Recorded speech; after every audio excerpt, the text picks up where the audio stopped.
Yo, what's good, YouTube? Hope everybody's having a good evening, good morning, good afternoon. I almost forgot which one came next.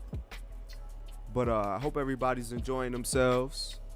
You know, this is episode 7 of the We Game podcast, where we talk about gaming and everything of the like. So we got some pretty interesting topics to get into today. Hope you guys enjoy. So let's go ahead and not waste any time. Let's go ahead and get into the first topic.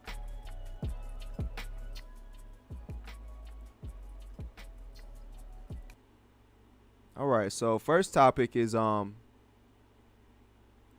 to be, let me go ahead and pull the topics up for tonight.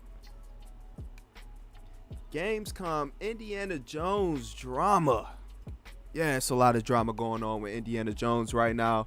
You have a lot of Xbox fans that are, to put it simply, quite upset with Phil Spencer and the Xbox brand.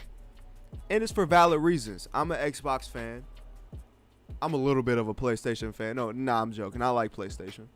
But I'm primarily an Xbox fan. That's what I grew up playing. And that's just what was instilled in me at a young age. So let's go ahead and react to this video real quick. We're going to go ahead and go cover the topic, reacting to a video. We're going to go ahead and check out the OG of this game in YouTube. You know, Crumb Side, Gamer 2323. We're going to see what the gamer got to say. Then we're going to kind of narrate, give our 2 cents. Within we all know, if you know who Gamer 2323 is, he is an established pony. He's been that way since he hit YouTube, and it's going to be interesting to see what a pony has to say. Let's go ahead and check it out. Titles. What are they? Can you say? I'm not going to name those games. Can we say if either of those titles are Starfield or Indiana Jones? They are not Starfield or Indiana Jones. They are not Starfield or Indiana Jones. Oh, man. Liar. I think I'm finally starting to come to terms that the days of exclusive games reigning supreme over the gaming industry, those days are gone. Ooh, like, speak on it, those gamer. days are cooked. Speak on it. Unless you're freaking Nintendo, nobody else really cares about true first party exclusives. Most of these suckers today, even freaking Sony, you know, they'll drop a exclusive. It's there on that platform for like a year and a half or 2 years. Then you're going to see it on PC. You might see it on, you know, Xbox or PlayStation. After watching, which I'm about to get into, because you know these Xbox is going crazy. But after watching that trash Gamescom event yesterday, Jeff. Hey, that Gamescom event was trash. Don't get me wrong. It was very trash. You know, it wasn't a lot of new things that was brought to the forefront. They showed us a lot of the same games that we knew was coming already. And then what made it worse, you didn't show us nothing new, Xbox. Yeah, I'm talking to y'all. Y'all didn't show us nothing new. And then you went ahead and confirmed that Indiana Jones is going to PS5 on a staggered release. Now, real quick before Gamer gets into his, you know, tangent, his tirade, right?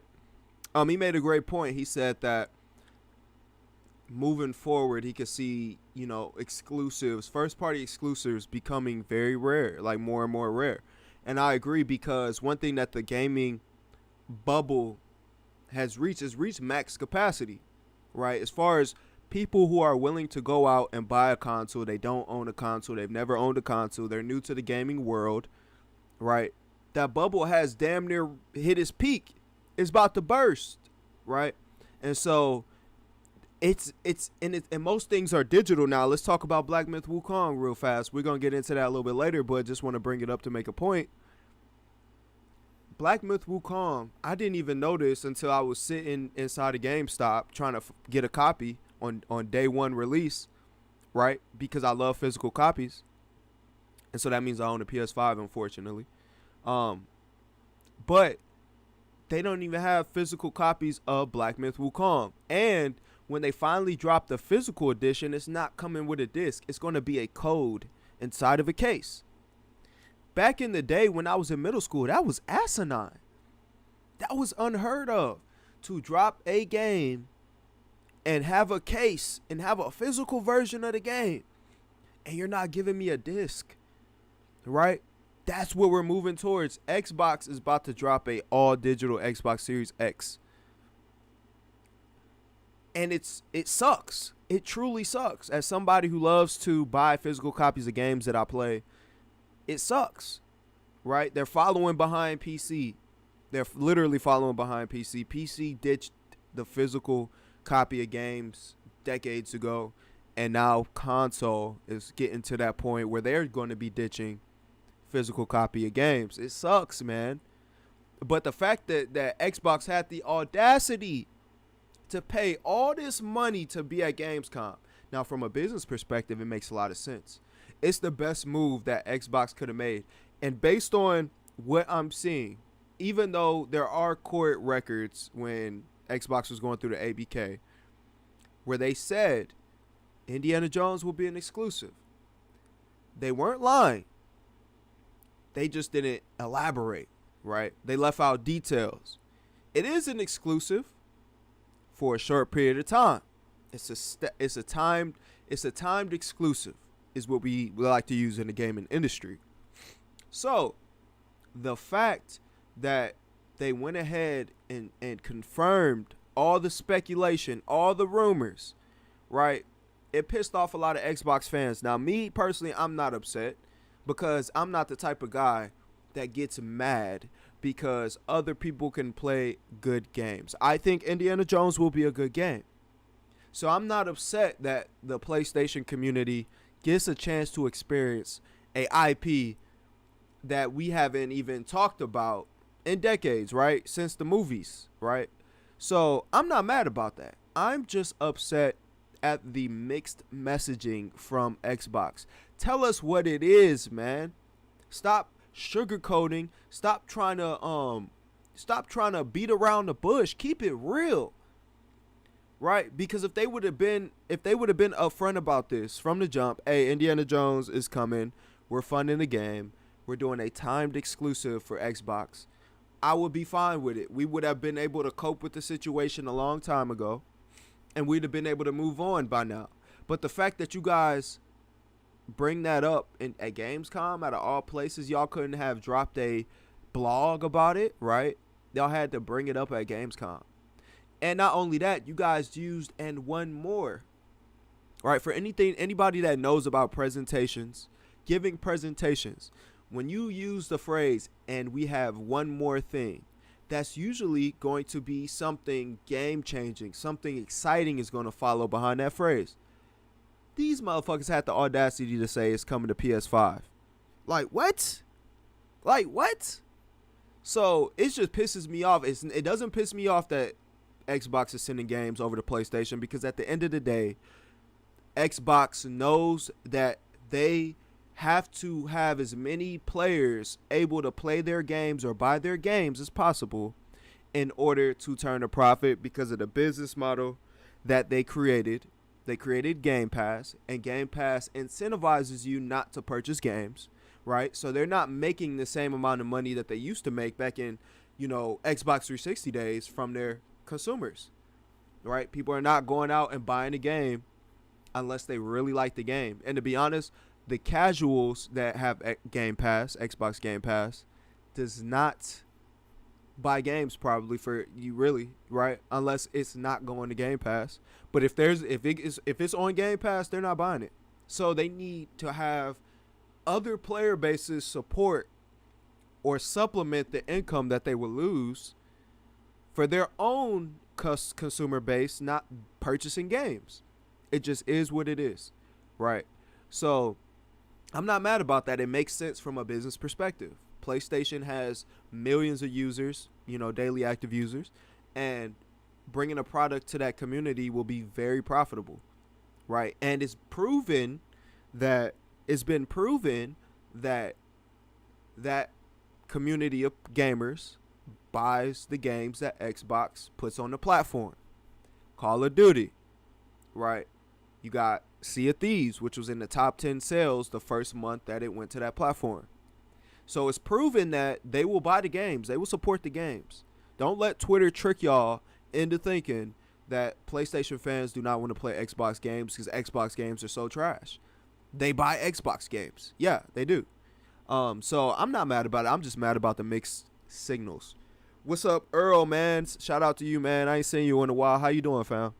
Hey, bro, I had said this before. All due respect to Jeff Keighley, because he is really only the sole person out there that is still trying to give gamers something to watch. So I will always respect Jeff Keighley for that, but there's this other side that's like, yo, this man needs to be stopped, because every time Jeff Keighley hypes up one of his shows, it's some of the most garbage, most time-wasting shows I've ever watched in my life. And that is what this Gamescom event was. Like, holy crap. Indiana Jones.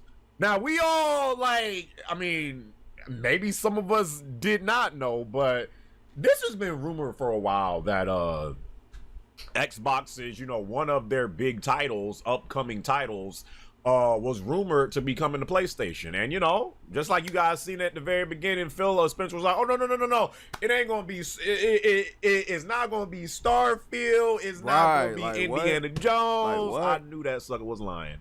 I can't look at Phil Spencer no more today and believe a word that comes out of that sucker's mouth. And it's not even because of Phil Spencer himself. Some people, you know, like to blame everything going on at Xbox on Phil Spencer.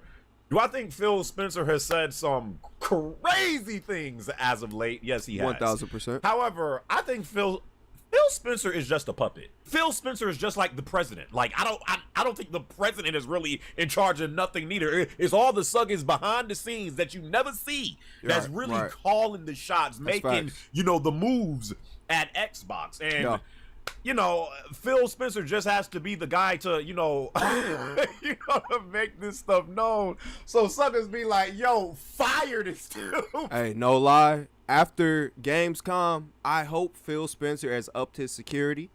I hope, because we know, you know, what just happened to Trump. Yeah. You gonna have some guys out there gunning for your head, buddy. Go ahead and up your security. Go ahead and get that bulletproof SUV, that all black joint. Yes, get that right there. And make sure you watch your back, man. Make sure you lock your doors at night as well, because he's done pissed some people off. And I don't even think it was Phil Spencer's decision. I think if it was in Phil Spencer's hands, that he would have stuck to his word, right? He went publicly and said things. So naturally, he wants to be able to fulfill those things that he said. But it's over his head, man. It's above his payroll. Let's just say that. Sue Earl says subscription-based everything is high standard-based purchasing is dwindling. That's very true. It is dwindling. If you look at all these publishers, man, EA, Ubisoft, Xbox, PlayStation, who else? Man, everybody is switching over to a subscription-based model. People don't want to talk about it. People want to continuously stay stuck in the old way of doing things. You got the old guard who is not letting loose. They're not retreating at all, right? Looking forward to the future. Anything entertainment based is moving to a subscription service model. The music industry has done it, right? When's the last time you bought a record? When was the last time you bought a record for $1.99? I guarantee you it's been years. Movies are doing it, right? Movies and TV shows, and now we got gaming. It's only natural. Earl also says, as people, we don't know when to stop buying crap and waiting for quality. 1000%. We definitely we have a FOMO mentality, especially in the gaming community. You got a lot of guys who see something being hyped up or see something that people are speaking big on, and they jump on the train, right? No matter where the train is going. We've seen, you know, things like the day before, people went out and bought that game day one, even though that game had clear-cut signs that it was a scam, right? I didn't buy it. I was waiting to see what the game would be like before I spent my money. because with a company like that, luckily it was on Steam, they had to refund.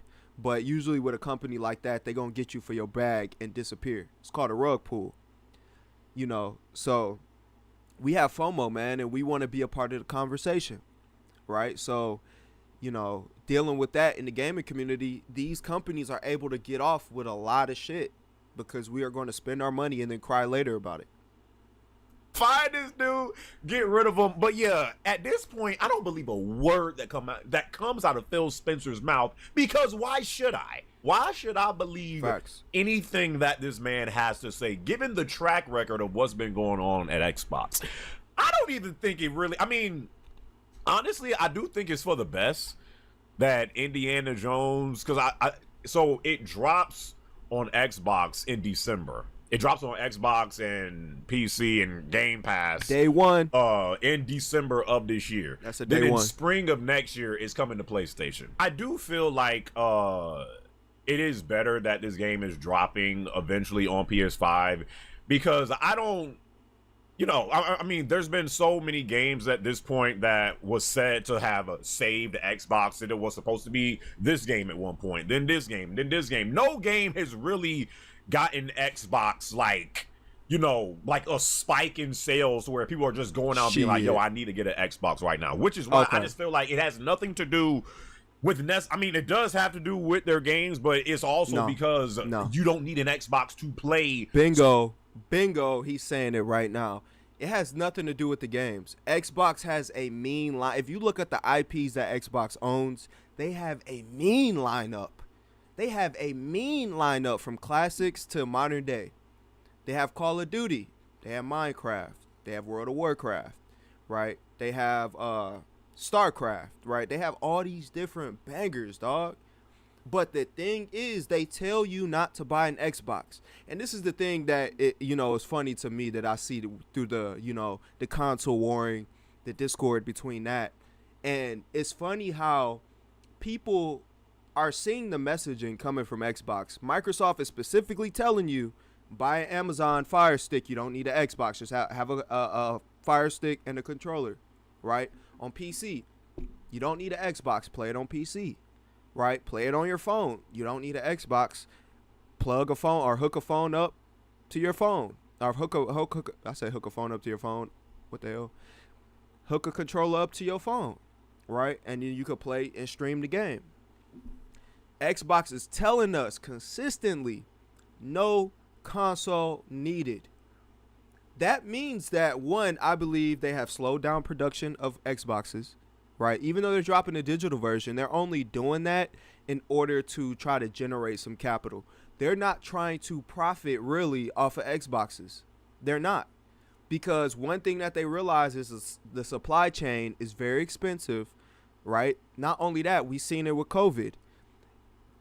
Whenever the world shut down, it was very tough for them to produce at the level that they wanted to, the amount of Xboxes that they wanted to produce.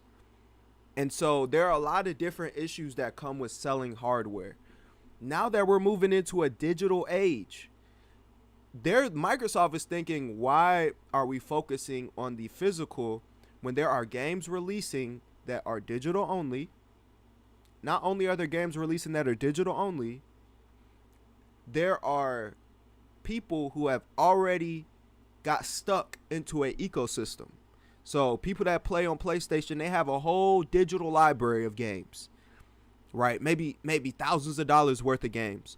Why would they leave that ecosystem and come over to Xbox and just throw away their whole digital library? It's not like back in the day when you could take all your stuff to GameStop and sell all your stuff and then rebuy everything on the Xbox side or the PlayStation side. It's not like that no more. You can't refund. Shoot, on PlayStation, I don't even think you can refund a digital purchase. I don't even think you can, to be honest. So people are stuck in their ecosystem. So they're thinking, okay, people are not buying. They're not buying every single console. Every single console is not in a house. It's very rare that somebody owns an Xbox and a PlayStation. It's very rare. The casuals do not own both consoles. They look at, why would I own both consoles when they have the same games? Casuals don't even they're not attuned to all this stuff going on the internet. The casuals don't even know that Indiana Jones was supposed to be an Xbox exclusive, right? So Xbox is peeping this, Microsoft is peeping this. They're like, okay, let's go ahead and just commit to digital. And the way that we're going to commit to digital, we're going to do it with Game Pass, right? So I'm actually quite interested to see when the next generation hits us, right? I'm curious to see what hardware Xbox brings to the forefront. I'm very curious. Some of their biggest titles out there, like freaking hello. If you don't need an Xbox to play most of their best games, why are people going out to buy an Xbox again? I mean, but people act like Game Pass has nothing to do with this junk. Like games being on PC have nothing to do with this junk. I just believe that Microsoft don't even believe themselves that their games are going to sell well if they just drop it on one or two platforms at that. That is why they are now being like, no, we've taken enough. We have taken enough risks. We have, bought out and acquired all these freaking studios and spent all this money. We ain't doing this junk no more. We need to make max profits. And if that is releasing games on PlayStation soon, so be it. So freaking be it. Facts. And I truly think Starfield is eventually coming to PlayStation as well. Even though Phil Spencer said it's not coming, Starfield is definitely going to be on PlayStation one day as well. As soon as that DLC come out and the DLC don't revive player interest like that, Starfield is going to come to PS5 as well. There's been rumors of a Halo coming. Listen. Y'all know my relationship with Halo. I got a love-hate relationship with this damn series. I don't even, when you say 343 Industries name to me, I get PTSD. But Halo is still like one of my favorite gaming franchises of all time. I personally think seeing Halo on PlayStation would be disgusting. Like, it would actually make me sick. With what's been going on at Xbox, it would not shock me if Halo eventually comes to PlayStation. It would not. He that's facts, but he's speaking from we've been doing this for over a decade perspective. I've been gaming my whole life, to be honest. My whole entire life I've been gaming. And that's all we knew back then. That's all we knew. We just knew if you buy this box, you get these games. If you buy that box, you get those games, right? Now, man, the gloves are off, dog. The gloves are off. I would hate to see Halo on PlayStation as well. It would do something to me that, I'm gonna try to keep this family oriented to where you could play the podcast around your kids. So we're not going to go into detail. But it would piss me off, but I would understand though. I would truly understand. I would remove my emotions. So you got a lot of emotional gamers out here. You got a lot of emotion. They got their emotions tied into this. This is business, man. This is business. This ain't personal. This ain't personal, man. Not shock me if Forza eventually comes to PlayStation. You just seen freaking Sea of Thieves came to PlayStation like earlier this year or last year. Like these are just the times that we're in. And for me personally, you want to call me an old head gamer that grew up with this console being able to offer you this, and this console being able to offer you this, and this console being able to offer you this, and you made your decision based off of which console was bringing more to the table as far as games go.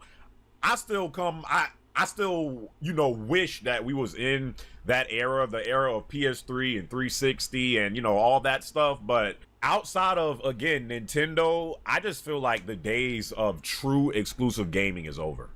It's over. It is. Like, there's just way too much money to be lost now. I really just feel like it just all comes down to, how can we... I mean, it's always about making money, but, like, even more so today, because the risk is so much greater, these companies are not willing to put all their freaking hopes and dreams in this game in one being basket. Very successful on just one platform and it not doing good, and they just be like, well, all right, let's move on to the next one. They're like, oh no,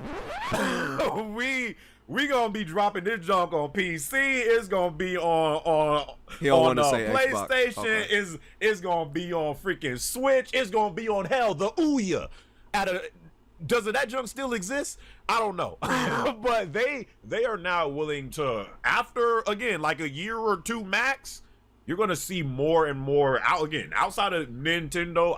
This is just a new era that we're in. So yeah, Xbox fans, calm down. I mean, yeah, I know it sucks that hey, you you might see Perfect Dark coming to PlayStation soon. Hey, I ain't gonna hold you, bro. You might see it. Like again, freaking Xbox just had that showcase back in June that was actually great. But a lot of those games might be on PlayStation as well. You know that they're gonna be on PC. So again, Microsoft still has not addressed like a huge problem that's been really plaguing the Xbox since the late 360 era. And until they do that, they're Xbox fans are always going to, you know, have uncertainty with the Xbox, with the Xbox's future and with the games that they got coming and just the brand of what the Xbox is. But again, it's not just Xbox. It's just they kind of, you know, are affected by this more because PlayStation can still rely on, you know, a title here or there, but PlayStation is doing it too, bro. Yeah, y'all leave y'all thoughts and comments about what do y'all feel about the current state of exclusive gaming in Man, PlayStation, they can afford to make decisions a little bit slower and more methodically. They can afford to let Xbox crash out. PlayStation is watching everything that Xbox is doing. If y'all think PlayStation is ignoring everything Xbox is doing, y'all got another thing coming. If any of these things that Xbox is doing works, which it has been, the ABK deal shot up the gaming revenue gross tremendously. I think it was about 40% or something like that. So Xbox is making money. They're just not making money with that console, but they're making money. PlayStation is peeping. They're wanting to do it a little bit more methodically. You know, they want to take baby steps where Xbox is ready to dive head first in that junk, if you know what I mean. But let me know what you guys think down in the comments or in the chat. We're going to go ahead and move on to the next topic. So, Call of Duty campaign gameplay. Let's go ahead and check this out. I'm a Call of Duty fan. I've been playing Call of Duty for an extended period of time since I was a kid. I still play Call of Duty to this day. I enjoy Call of Duty thoroughly.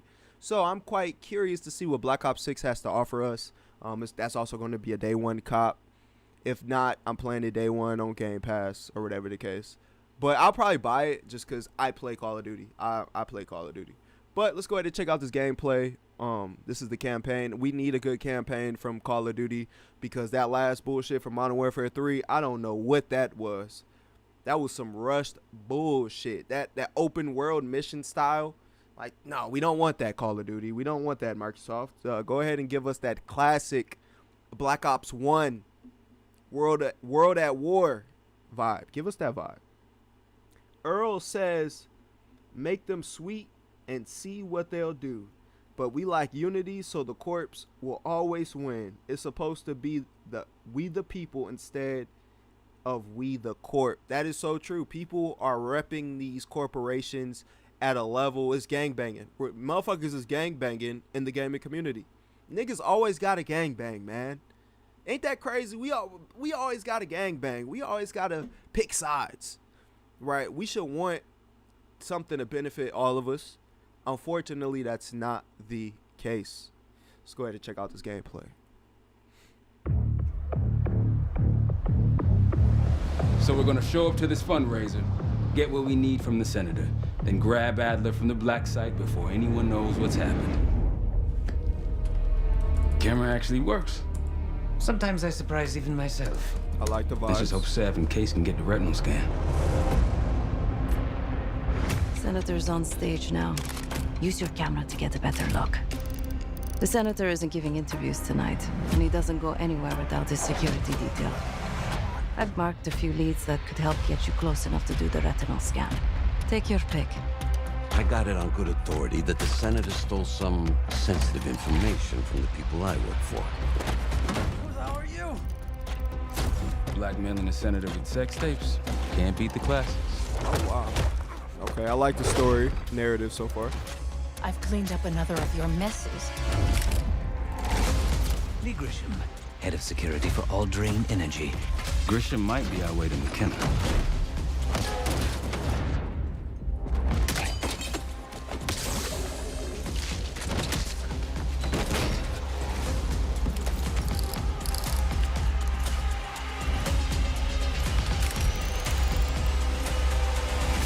I modified the infrared image to highlight the capillaries in the senator's retina. I'm liking It this. should have just enough resolution.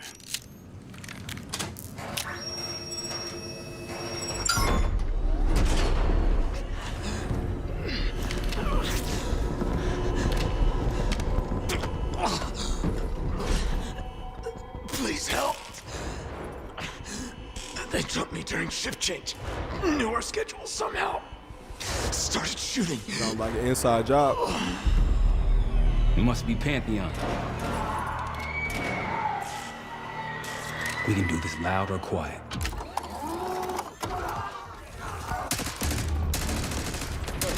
Go.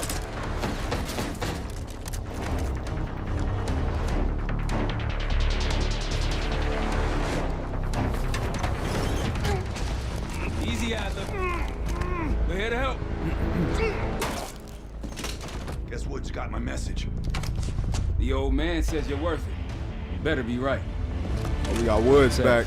We got the prize. Good. Now get out. Fast. We've got party crashers up here. Great. You good to go? Am now. I'm fucking with the vibe, man. I'm fucking with the vibe. Take cover! Woo! Look at that movement. Stay low until that minigun stops spinning.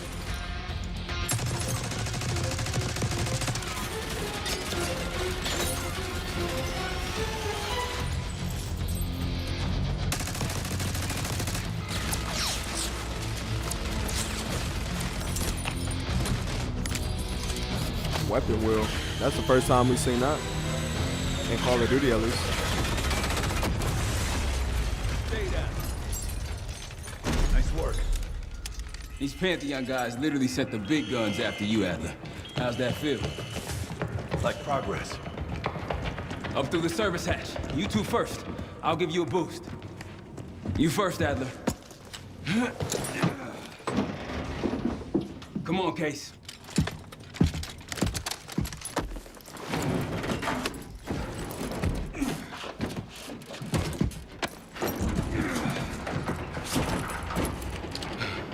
Easier coming down. Here.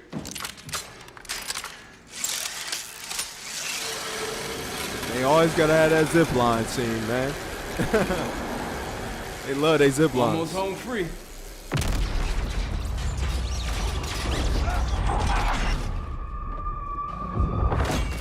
It should be like a movie. I love that shit. Adler! Yeah, Adler, yo. I got you. Man, you're heavier than you look. Thanks. Hope you have a plan B. Same as plan A. Go up. We'll just take the scenic route. Let's get moving.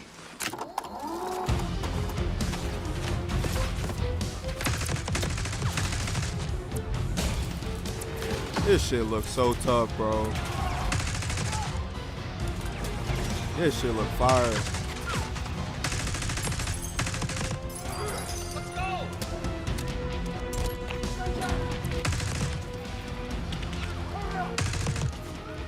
The ambiance is fire. Okay, we got shock sticks in the game.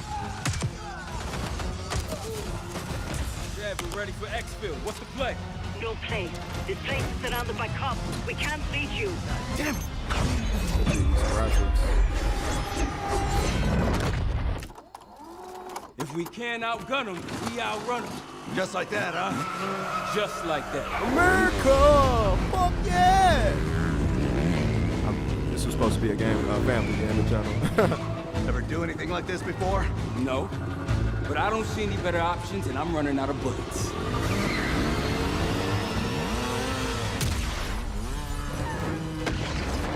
This shit's so tough. Pantheon, 10 o'clock. Keep them off here.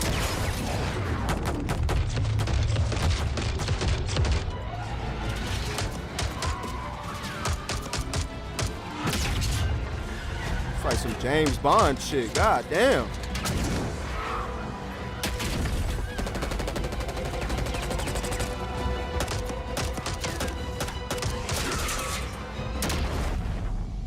Damn.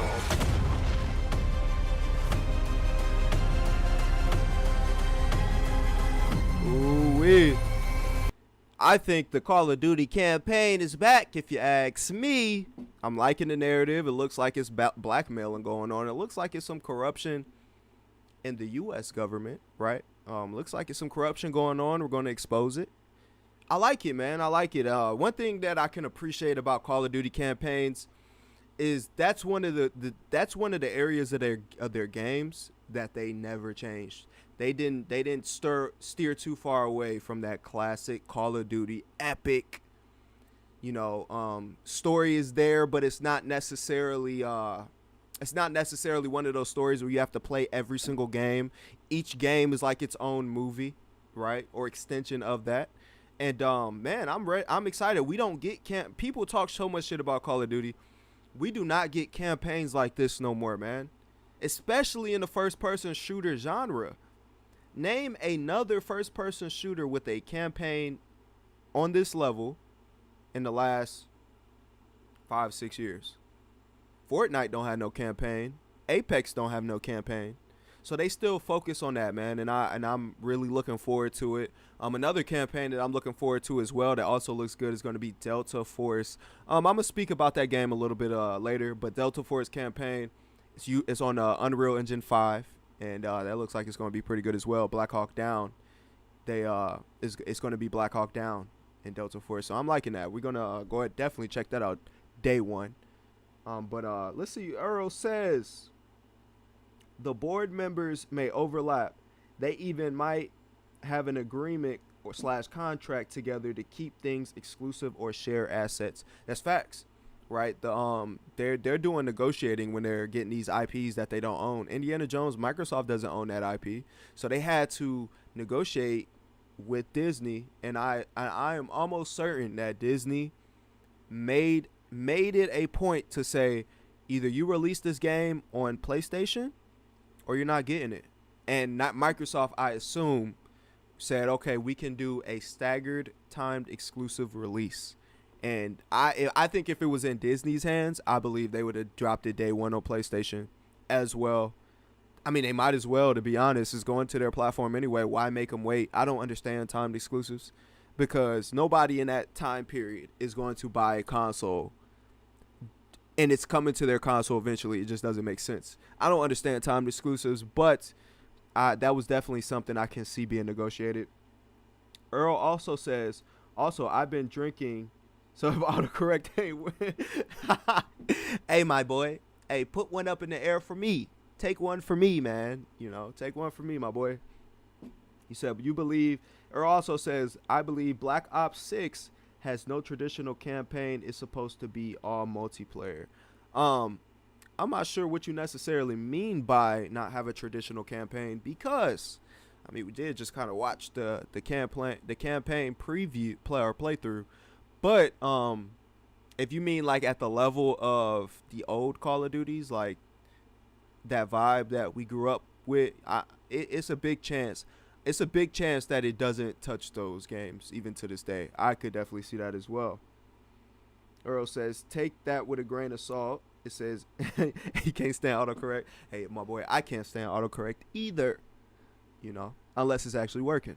But we're going to move on to the next topic. Black Ops 6 campaign gameplay is looking fire. I'm very excited for that release. We're going to move on into Black Myth Wukong. It sells 10 million copies in 3 days. That's legendary. That is legendary, man. 10 million copies in 3 days. At one point, I believe it said that there were 2.3 million concurrent players on Steam. Come on, man. Come on, man. It's insane. I'm thoroughly enjoying it. I think I'm in chapter 2 right now, and yeah, the game is fire. But let's go ahead and check out the Black Hokage. Oh, actually, we're not gonna watch this one. We're not gonna watch that one.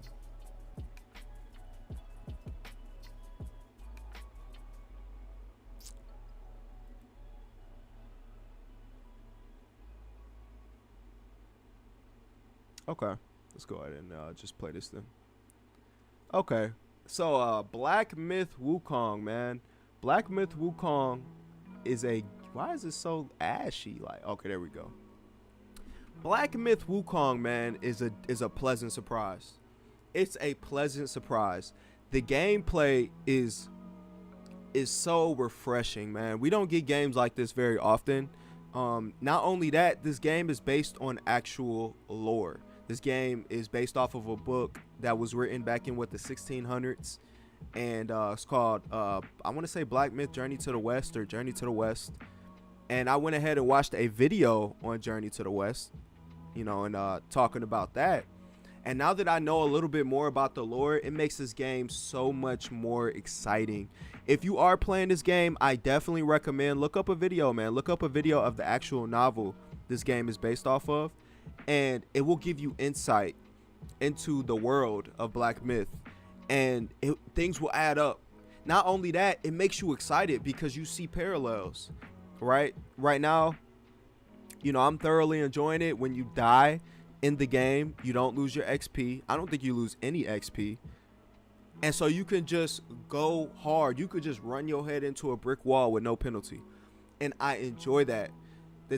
I love Souls games, don't get me wrong. I love Elden Ring, I love Demon Souls, but there's a level of stress that you always have looming in your mind, because if you die, you got to pick up your souls. You got to pick up, you know, you got to pick that up, and if you don't, you lose it. So you might have been grinding and got 55 100,000 souls sitting in the tuck, and then you get one shot by the boss, and then you lose it if you die again after that. So even though it creates a level of risk and a level of anticipation, Black Myth Wukong brings a level of delight. When I tell you true delight, this game is truly one of those games I definitely think will be in the Game of the Year nomination for this year, because to be honest, this year has been okay. This year has been okay. It's not terrible. I've been eating pretty well, you know, playing on PlayStation and PC.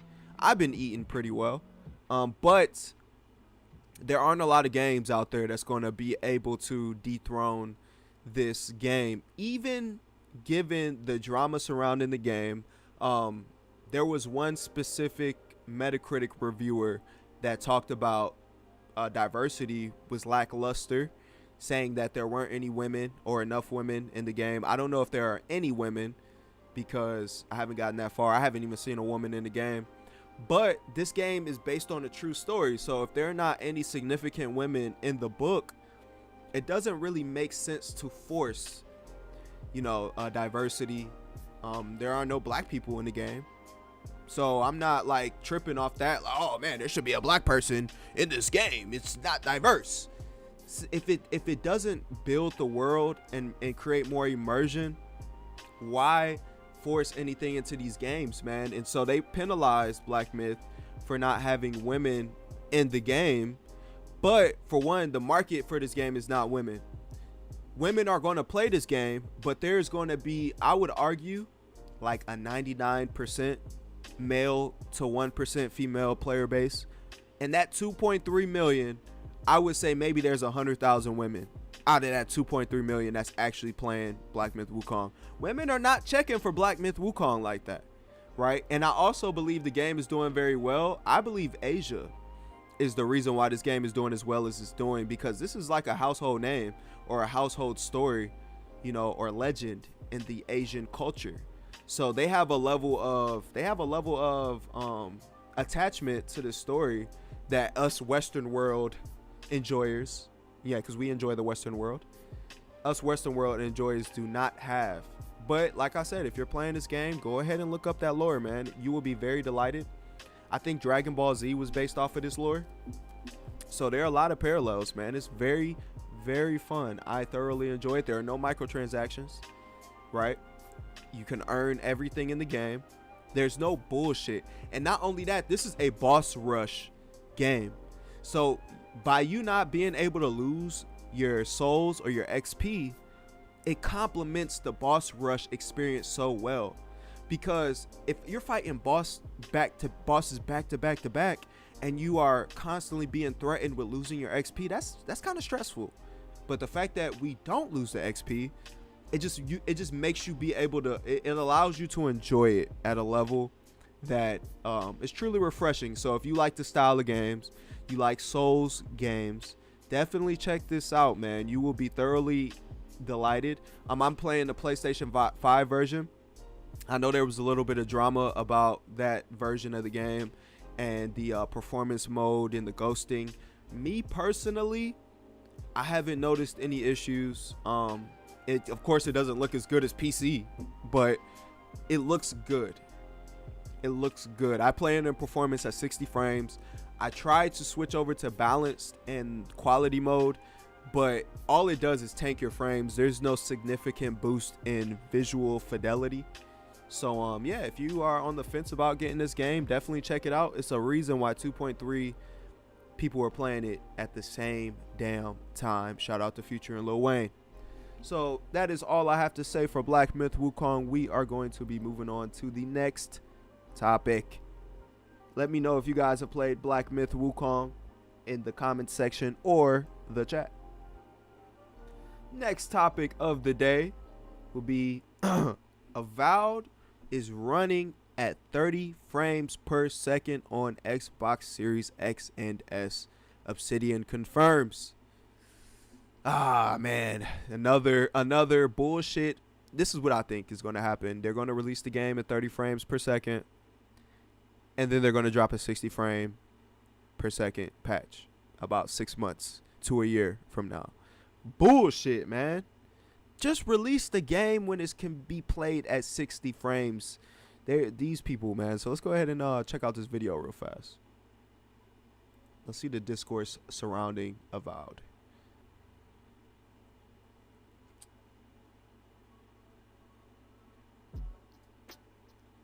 Damn, do I have? I might have to look it up. Okay, here we go. Go and check out Maddie Plays.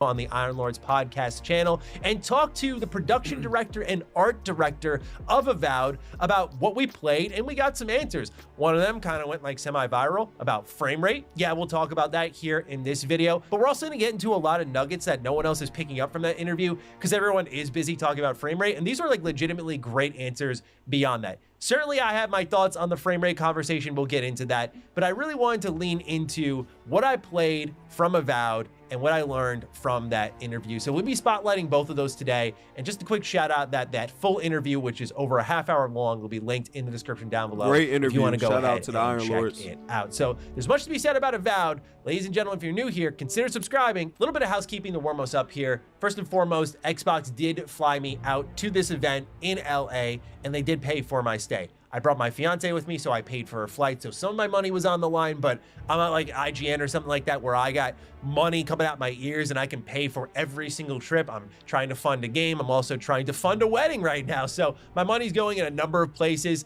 I try to pay when I can, but just to be upfront and transparent, Xbox did pay for my part of getting there, and it did make this video possible. Now, with that in mind, I do want to open with my thoughts, generally speaking, on Avowed and the event itself. I played a number of games there, and we'll talk about the rest of those in a separate video, but Avowed came in at my number 2 favorite game of the event, with Towerborn really being my personal favorite. I think Towerborn just showed out. It is remarkable to play. It pulls from some of my favorite beat 'em ups growing up, whether it be something as old as Turtles in Time or something as new as Dragon's Crown. And I think they're just doing all the right things. And I would never doubt Stoic as the developers of the Banner Saga, but they really...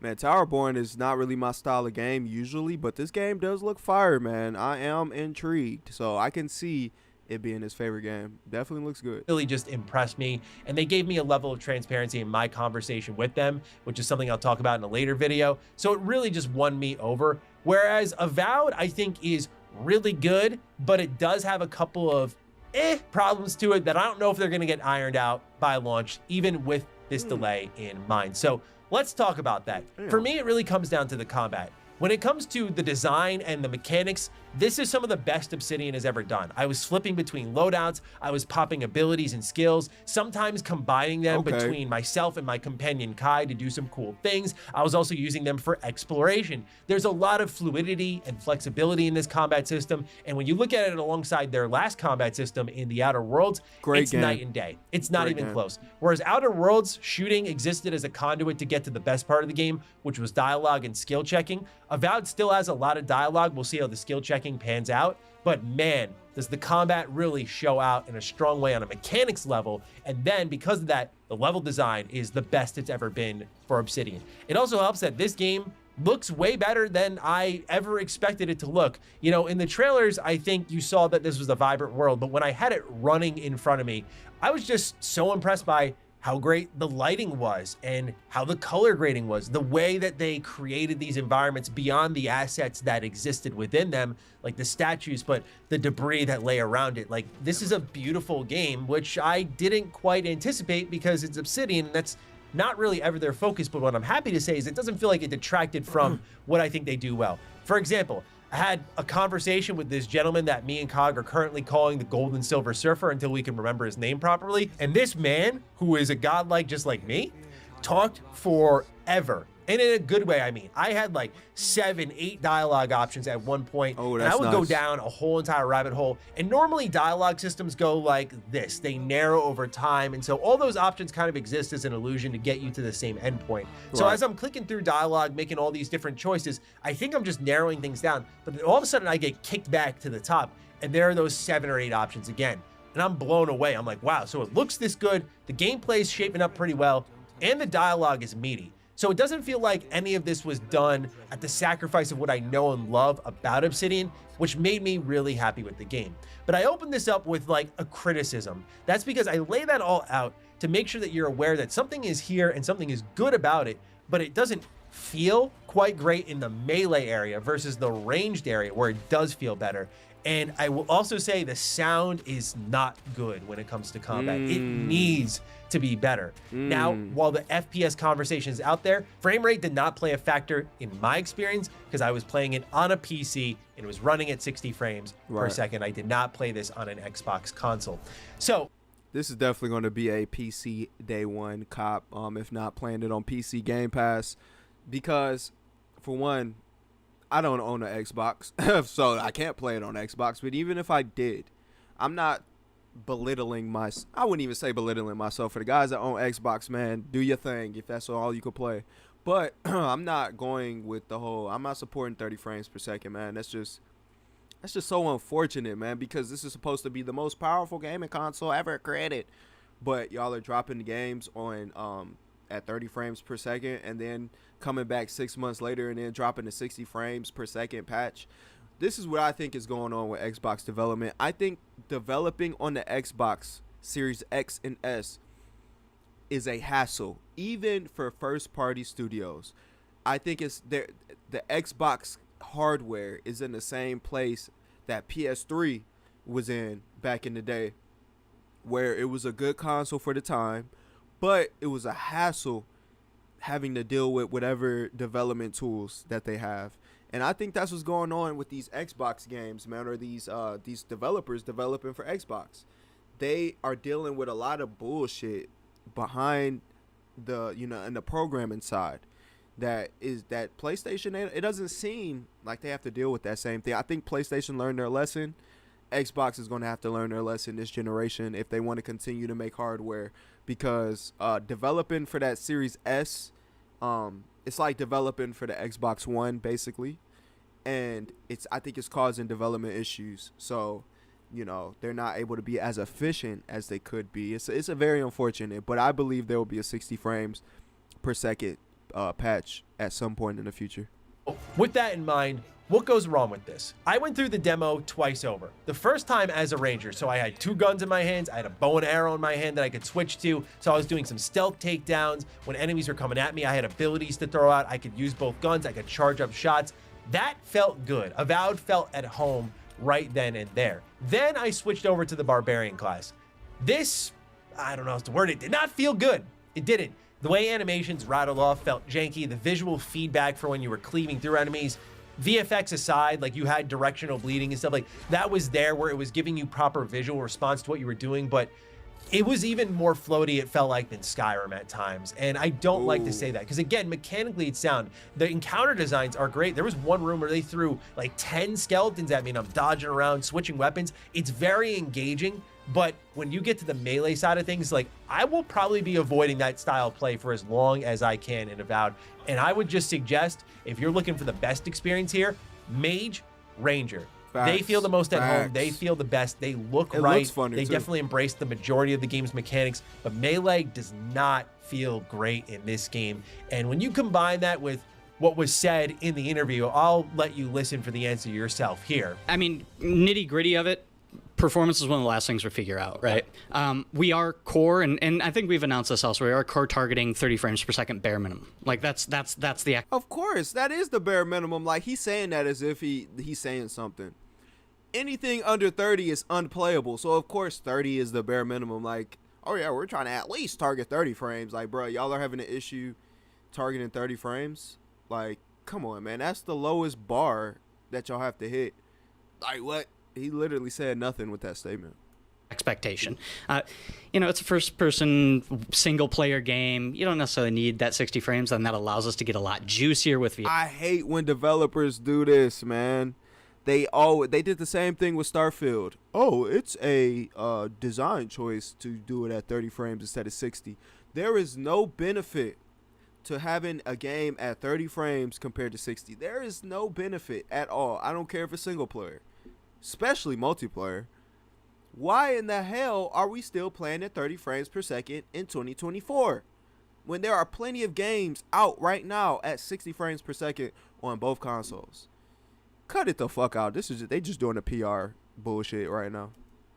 effects and lighting and all this other stuff. So it's a trade-off we opted to make relatively early, and we're really happy with that. I mean, the game's running pretty smooth for how, you know, visually dense it is. I hate this motherfucker. And that was always our goal. But as far as like a greater understanding of performance spec, we're still figuring all that out. It's one of the last things you do. So yeah. I don't think it's really acceptable to be at 30 frames when your game looks great, but it doesn't look like, say, Hellblade levels, where I think we were willing to accept photorealism at 30 FPS. And I also think when your animations are looking like this, you gotta be at 60 frames on console. Like, there's just no excuse as far as I'm concerned. It just doesn't seem right to me, because this game is pushing Obsidian's limits, but it's viewed in a similar way I view Bethesda Game Studios. There's Bethesda Game Studios standards, there's industry standards, there's Obsidian standards, and then there's industry standards. And I think Obsidian finds themselves more in the middle of the pack of the games industry, because they find themselves making a bunch of different games, from like Fallout New Vegas to Grounded to now Avowed and The Outer Worlds. Like, they're all kind of different style games for the most part. Whereas something like Avowed, which is now an exclusive game, and the fact that it's only at 30 and it has some visual jank like this in the animation department, I don't find particularly acceptable. And I hope that, because they said in the interview answer that this is one of the last things they do, that they do find a way to do 60 frames on console, at least the Series X. I can understand the Series S, we're seeing a bit of lagging behind on that, where Starfield, for example, just got 60 frames on Series S, so it's possible. It just takes more development time. I'm hoping that Avowed can get at least 60 frames on Series X at launch time, because I don't think it's acceptable. And if it didn't feel great to me at 60 frames, I don't think it's going to feel great when it comes to melee at 30 frames. That's that true. was the main That's drawback very for me. true. The other was the sound. So sound effects in Avowed feel like thuddy-duddy. They don't feel like visceral, and that can make all the difference. I've talked about it in my Indiana Jones preview, where the punches I said sound like gunshots. When you land them and you knock someone out, it's like half the battle, because the animations look clean enough, but it's when you're finishing them off and that sound effect kicks in, it elevates it to a whole other level. Sound is the most underrated component of any game success facts. story. That's It facts. elevates the most emotional moments. It makes the most hype moments even better. And when you're trying to do some real damage, it's what really packs the punch the most compared to the animation that's on screen. So when Avowed is missing these sorts of things, I think something like the sound, which they did confirm in the interview, can be fine-tuned by launch time. They said that's one of the last things they do. So this criticism may not factor into the final build,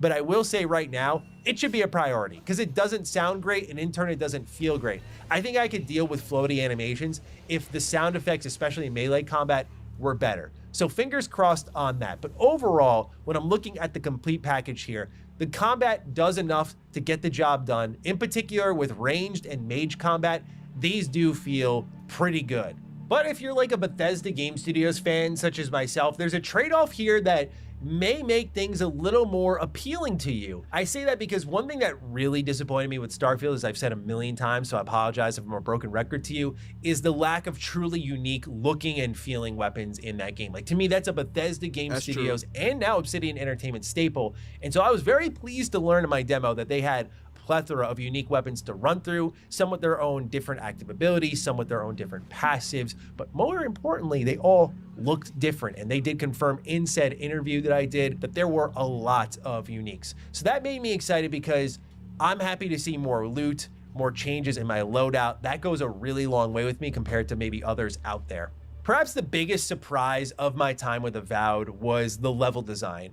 The level design in this game opens things up a lot, especially because that impacts quest design if Obsidian's on their A game. And right now, I'm getting a pretty good feeling about things. This game now, I looks did so good. play from a save file that was about 6 levels in. So I was early enough in the game, but not super deep into the thick of things where I was seeing all the reactivity. But for example, there were already multiple options I presented to you on how I could go through combat. Then the level itself opens up where there's different stealth routes. There's certain like hidden caverns that I could drop into, multiple entrances into rooms. Almost not quite though, Dishonored-like. It kind of reminded me of that though when I dropped into one of my quest objectives and there was like a couple other ways in. I went, okay, Obsidian, like I can get behind this style level design. But where it most surprised me was in the unmarked quest objectives. So there was this giant statue that Gold and Silver Surfer was building. And it turns out that I didn't know, and I say this as someone who, by the way, loves Obsidian games and tries to study them like a science, that I was typically going to check for those sorts of things.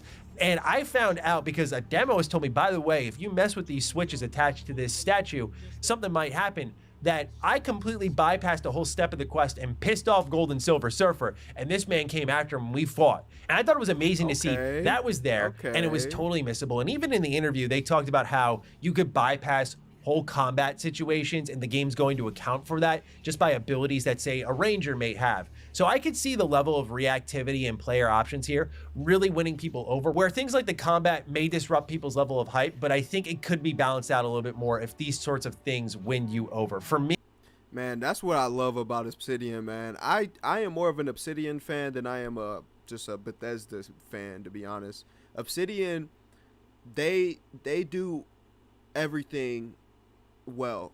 They're not like game changing at all.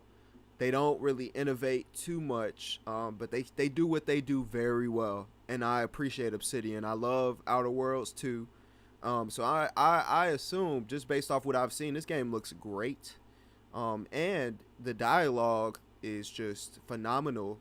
This is going to be one of those games when I want to chill, fresh off of work. I don't want to sweat online. I'm going to be playing this. And I'm going to approach this kind of similar to how I approached when I'm playing through Red Dead Redemption 2 right now. Same thing. Just pick up and play, right? The only thing with this is a little bit more dialogue, so it's not a linear story. But this is going to be one of them games, man. I'm very excited to play Avowed.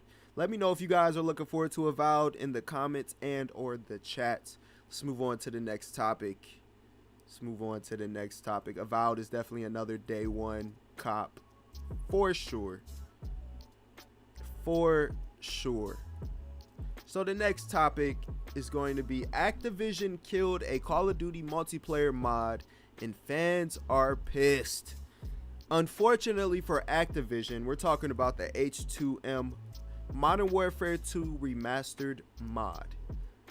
Unfortunately for Activision, the mod was leaked.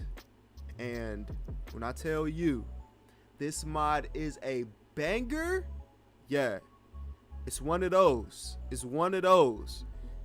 you are on PC and you love Modern Warfare 2, the original Modern Warfare 2, this is a must play. When I emphasize a must play, that the mod proves that the old style of Call of Duty is far superior than the style of Call of Duty we have today. It's far superior. Let's go ahead and check out this video. Ladies and gentlemen, welcome back to the channel and welcome back to Modern Warfare 2 Remastered. You didn't think this was going to be a one video kind of thing? Absolutely not. I've been waiting way too long for this game to eventually come out, man. I was making videos of Modern Warfare 2 Remastered back when the original leaks were coming out, back when the game file updates were happening, back when people thought there was a possibility of Activision finally doing the right thing and properly remastering one of the greatest FPS games of all time. Amazing. But over the years, the chances of that happening seem to have gotten worse and worse until eventually we're at the point now where I don't think Activision even wants to remaster their old games, man. I've said it time and time again, I just feel like they want us to forget these games ever existed. They want us to focus on the shop and skill-based matchmaking and the COD HQ and Warzone and all this stuff. And H2M, the Modern Warfare 2 Remastered mod, is such an incredible proof of concept that this is in fact what fans want. I mean, we've seen statistically how many people bought Modern Warfare Remastered in anticipation of this mod. We see how many people are playing this mod, despite the fact that it's a massive pain in the ass to install and it's really confusing. I did post a video over to Twitter. My Twitter is linked down below if you guys want to check it out, as to how I installed the game. My buddy helped me out with it. We installed everything together. To quote Todd Howard, it just works. And there are some people that had some issues getting things installed and getting things figured out. But there's a lot of really nice people over there on Twitter helping. Man, just look at this AC-130 gameplay, man. We don't get this today. But real quick pro tip, if you guys are interested in downloading the H2M mod, I would highly recommend to look up a tutorial on how to do it. There's plenty of them out there. But you can actually get it for free. So what I did personally was I bought Modern Warfare Remastered, Call of Duty 4 Modern Warfare Remastered on Steam. I downloaded the game. I downloaded just the multiplayer version because that's the mod, what you need for the mod. Then I refunded it. And not only did I refund it, but it kept the downloaded game on my hard drive. Right now you can't even play the game, the actual base game, on Steam because it's like a memory leak error. The game is broken on Steam. It's straight up broken. I think they did that intentionally, which is crazy. But you can refund it, get your money back, and you still can play the Call of Duty H2M mod because it bypasses that anti-cheat that forces you to have the license through Steam. So buy the game, download the game, and then refund the game. Do not delete it. Just refund the game, and then you can look up a tutorial on how to download the mod from there. It's very simple, very easy. Don't go torrent the game. You're going to get fucked over each other out in terms of some of the problems they may run into, because of course every PC is different. Therefore, there's not exactly going to be a one-stop shop as to how to properly install the mod. But regardless, I did my best trying to help you guys because I want as many people to be able to experience the glory that is this game as possible. I cannot begin to tell you how much fun Modern Warfare 2 Multiplayer Remastered is. Playing this game over the course of the past couple of days just takes me back to my childhood, and it's not even just a nostalgia thing, right? Because I feel like there's a lot of newer COD fans, probably not a ton, that watch my channel because I don't really focus on any of the real new stuff in COD. Like, newer COD fans, I would argue, are all about like Warzone or like esports or something. I think there's like very few people out there that just solely focus on the traditional multiplayer and want COD to be like kind of what it was back in the day, you know? And for those of you out there who feel that way, you found my channel at least, and I'm glad you guys are here. But I could definitely see some people thinking that stuff like Modern Warfare 2 Remastered or even remastering any of the other older Call of Duty games is just just rose-tinted glasses. You know, it's just pure nostalgia. That's the only reason why people want to go back. The games themselves weren't even that good. The games are better now because they have better technology and everything. I just disagree, man. I really do. Like, I was reading through the comments of yesterday's video, and so many of you are pointing out things I was talking about in the video, or even things I forgot to mention or didn't even think to mention. And it really just goes to show that the older CODs, in a lot of ways, are better than the games that we currently have. Facts. Having no skill-based matchmaking obviously is a huge aspect of it. I mean, this is a mod, right? And it's pretty difficult to install, or at the very least, it's confusing for a lot of people to install this game. So you could argue that the people that are playing this mod are going to be the sweatiest of the sweaty, but it's the opposite. Like, the people that are playing this mod and going back to a game like Modern Warfare 2 Remastered, they're doing it because they don't really care as much for the newer games, and they just want to go back and enjoy COD when COD was relaxing, play on those maps that they remember and they enjoy, but also enjoy the old school mechanics of going for those kill streaks, unlocking those camos, going for their pro perks, and all the progression that there's. Man, getting a pro perk is so satisfying. And he just said something too. You would think that this game would be super sweaty. When I tell you this game is such a breath of fresh air, and it's so casual still, like it's in the DNA at the end of the day. The game just had good DNA. It had good development. It had good systems, and it all works. And even playing against all PC guys, there are only exclusively PC people playing this game, you know, and a lot of PC players use mouse and keyboard. I use controller. I still was dropping bombs on dudes. Like, you know, I haven't got any nukes yet. I'm going to definitely try to get that nuke. But I'm constantly on a kill streak, though. Constantly. And I'm just thoroughly enjoying this game. This is fire. Treat yourself to this mod. For real. Figure it out. Figure it out.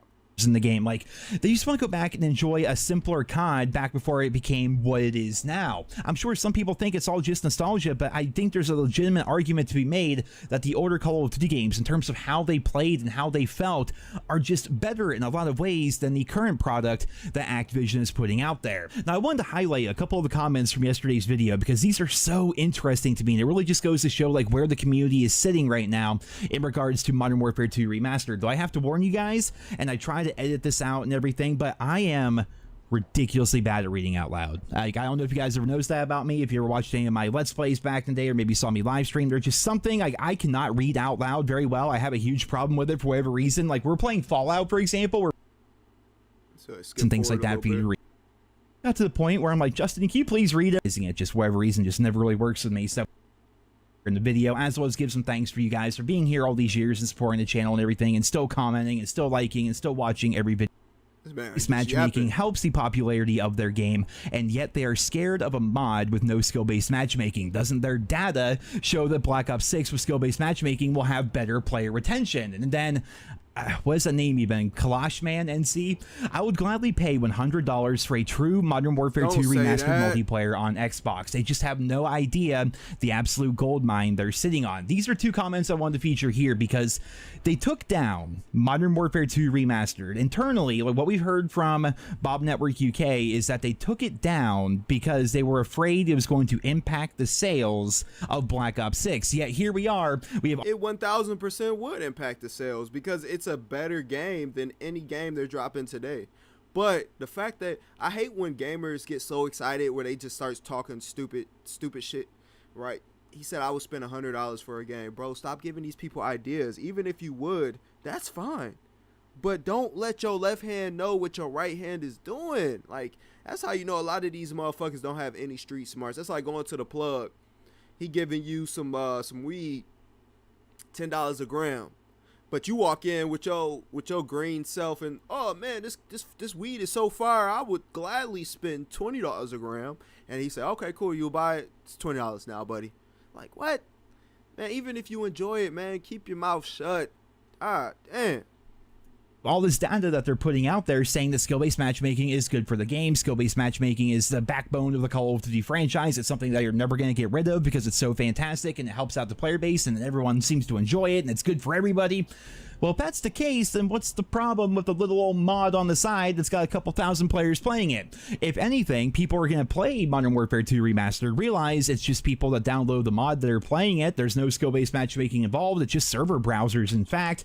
And as such, shouldn't their data indicate that people are going to hate playing that and just jump on Black Ops 6 regardless? I'm just saying, Activision's talking out of both ends of their mouth with that. And then the idea of paying $100 for a true remaster of Modern Warfare 2, especially on Xbox, like the thing about the H2M mod is it's not available on console, which sucks. I know there's plenty of people out there who only play on Xbox or PlayStation. Maybe they have a PC, but not one that's good enough for gaming. Maybe they use a laptop or a tablet for things like that, you know, and that sucks. It really does. Like, they can't experience the game. And again, that's just Activision's fault. Like, the amount of people that purchased Modern Warfare Remastered wanting to play Modern Warfare 2 Remastered was insane. And that was only on PC, which I would argue is like the most dedicated of the dedicated. Like, I feel like there's a lot more people on Xbox and PlayStation who would gladly shell out their money to play Modern Warfare 2 Remastered, a proper one actually published by Activision, but no, they just refuse to for whatever reason. It makes zero sense whatsoever. Here we have a comment from Dion. If people want to play Black Ops 6, they're going to play it whether the mod is up or not. That's true. Taking away the mod isn't going to change anyone's mind about buying it if they already don't want to buy it. I think Activision should just remaster these old games. People obviously want to play them. And then we have Scary Falcon. The visibility in the old CODs was amazing. Even in this mod, on the new Call of Duties, I can't see. And actually replied to that one because it's true, man. Going back to this game, after playing the new Modern Warfare 3, where they remastered all the Modern Warfare 2 maps for day one, you know, playing on maps like Terminal, Scrapyard, High Rise, doesn't matter. Name a Modern Warfare 2 map. When I play the Modern Warfare 2 Remastered mod here, I prefer the maps in this game as compared to the maps that we see in Modern Warfare 3. Like, Modern Warfare 3 visually looks nice, but the visibility is terrible. I don't know if they're adding in like too much. It's not even the visibility. It's where these maps feel. These maps on the actual original Modern Warfare 2 are just so much better. The map design. They made little small, you know, changes to the way these maps are laid out. They might have added an alley over here or opened the door to this house that used to be locked off, and it changes the gameplay, or as far as the way the matches progress, right? But the way that these maps were originally created, they should have left it alone. I don't know why they went and changed this stuff. The way they feel so much different. Like, one of the things that I noticed, Hirachi, on Modern Warfare 2 Remastered, the H2M mod, Hirachi feels much more engaging, if that makes sense, because there's way more vegetation. It's not as many open lanes of sight. And on the Modern Warfare 3, they removed most of the vegetation. They added areas that, you know, they added advantages to areas, and they just unnecessarily changed a lot of stuff. They had the blueprint. They just had to stick their little greedy hands and make changes that nobody asked for, and the maps don't feel as good on Modern Warfare 3. It's just true. Much fog or too much foliage, or if they're just adding in like these weird lighting effects. Like, I can't see people that well in the newer CODs. Eventually you get kind of used to it, but when you jump into a game like Modern Warfare 2 Remastered here, you see everything, man. It's beautiful. Everyone just sticks out in the character outfits. Back in the day, people complained that back when it was hard to see certain characters in Modern Warfare 2. Certain characters and certain factions, you know, they just kind of blended into the environment, whereas compared to what we see nowadays, like, that's not even an issue anymore. Like, what we had back in Modern Warfare 2 at the time was kind of tough to see, but compared to what we have now, it's perfect. And going back and playing it, it's like, yeah, man, like, these maps are beautiful. You can see absolutely everything. And to Dion's point, the comment that he made, people are going to play Black Ops 6 regardless of whether or not the mod is up. I mean, people, if they don't want to play Black Ops 6, they're not going to play Black Ops 6. If they want to play the game, they're going to get the game regardless. There's no way that if a mod for Modern Warfare 2 Remastered comes out and it's so good and it's so fantastic like it is, that people that are still wanting to try the new stuff are not going to, you know. They're going to play both if both are good, you know. At the very least, they're probably going to give Black Ops 6 a chance when it comes out, because if they're as big of a COD fan as to be somebody who wants to go back and play a remastered mod of a game that came out in 2009, then they're pretty freaking big COD fans, and chances are they're going to want to try the new game. At the very least, try it on Game Pass, for crying out loud. Like, this entire idea that they took down the mod because because they were so concerned, so worried, so terrified of a bunch of modders in their basements making a game. It's just such bullshit to me, man. It is bullshit, and I thoroughly recommend this mod if you have seen it and is even slightly interested in that old original Modern Warfare 2 gameplay. Check it out. You will not regret it. Thank me later. Matter of fact, you know, I always take tips. You know, buy me a cup of coffee. Cash App in the description.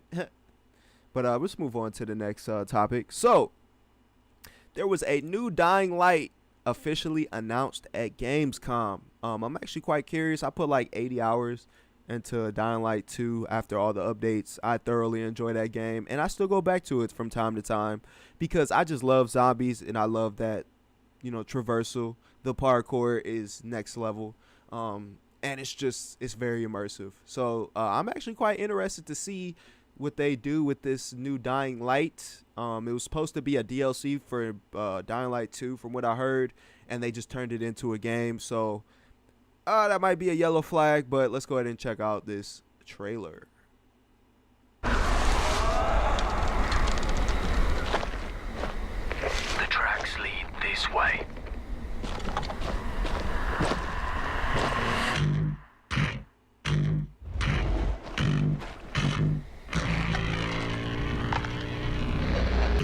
It's close.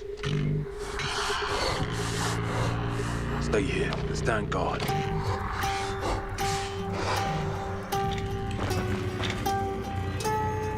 On me.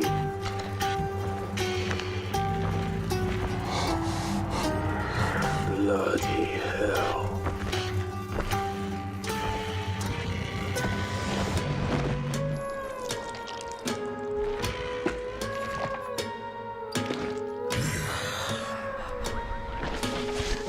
Contact!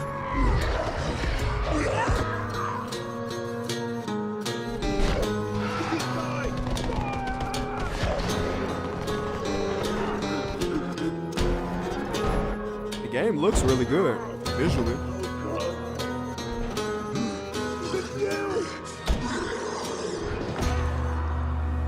Every man has an animal within. If you push too much, Oh, you might shit. unleash the beast. It's the main character from the first game. Woo, look at that gameplay, bro. Oh my god. Woo! Boy, boy, boy. This shit look fire. Look at the graphics, man. Big guy's back.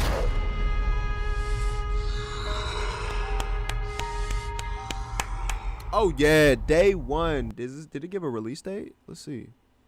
I don't think it gave a release date. Every man has an animal within. I don't think it gave a release date. Let's see. Man, I hope they gave a release date. Nope. Nope. Damn it. Man, that game looks fire, bro. Fire. So I'm very excited to see, you know, what they do with this one. I truly thoroughly enjoyed the second one. I enjoyed the first one. I am a Dying Light fan. I've been a Dying Light fan. Dying Light 1 is my favorite one in the series so far. But Beast looks like it could be a good contender because they're going back to the original story. So I'm definitely curious to see what they do with this. I hope they learn their lesson from Dying Light 2 that people ain't just going for anything.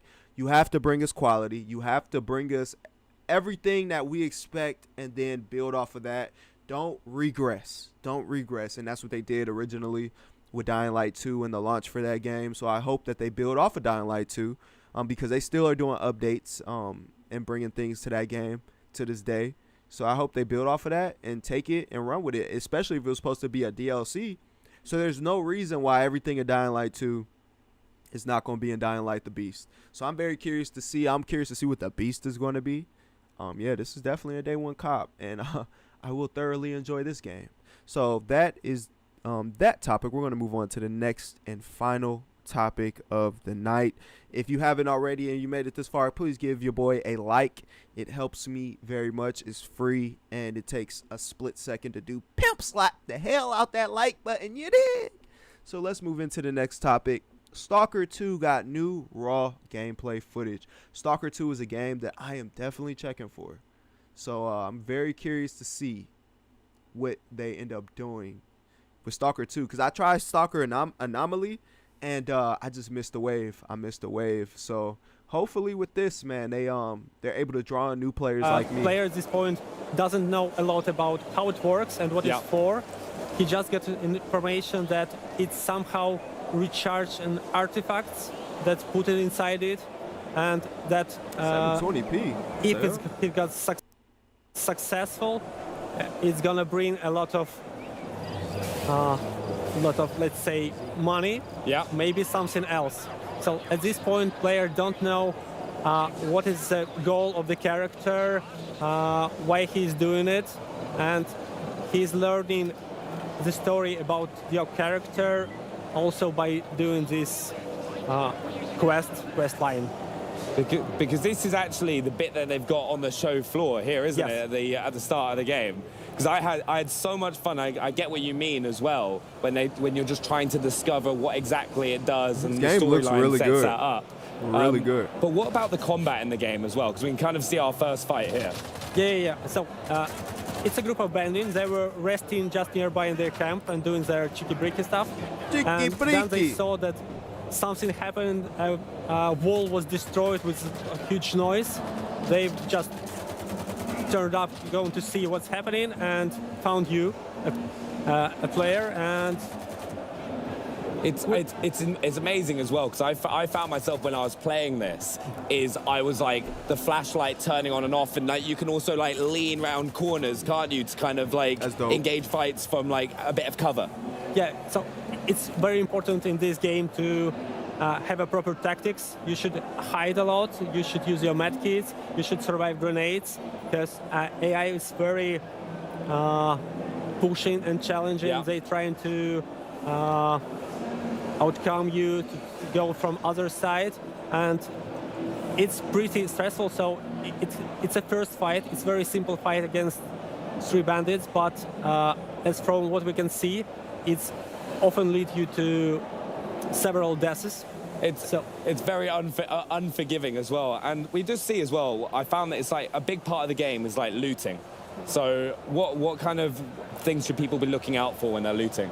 Yeah, so the part of the game, so while we are fighting, we are losing our resources, consumables, food, ammo, and after the fight finishes, we have to get through the dead bodies' pockets to find some ammunition, maybe loot their camp to restore what we just spent, because without it, we just run out of ammo, and the player would be like stuck.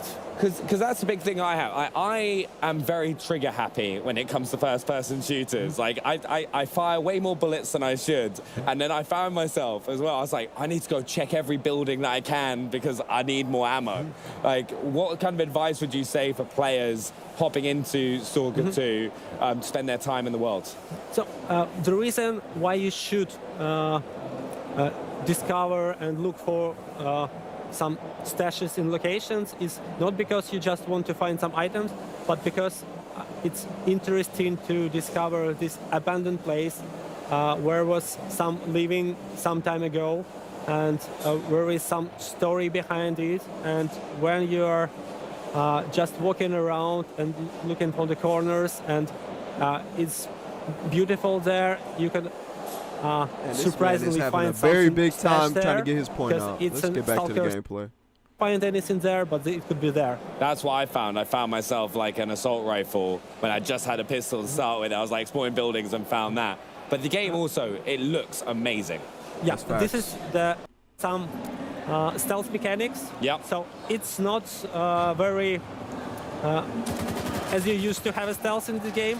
It doesn't offer you like ability to be invisible for enemies. No, they will see you and shoot you. Got leaning. But at least it allows you to get slightly closer, to find better position to start the fight, and or maybe to initiate the fight with a grenade, so it would be easier for you.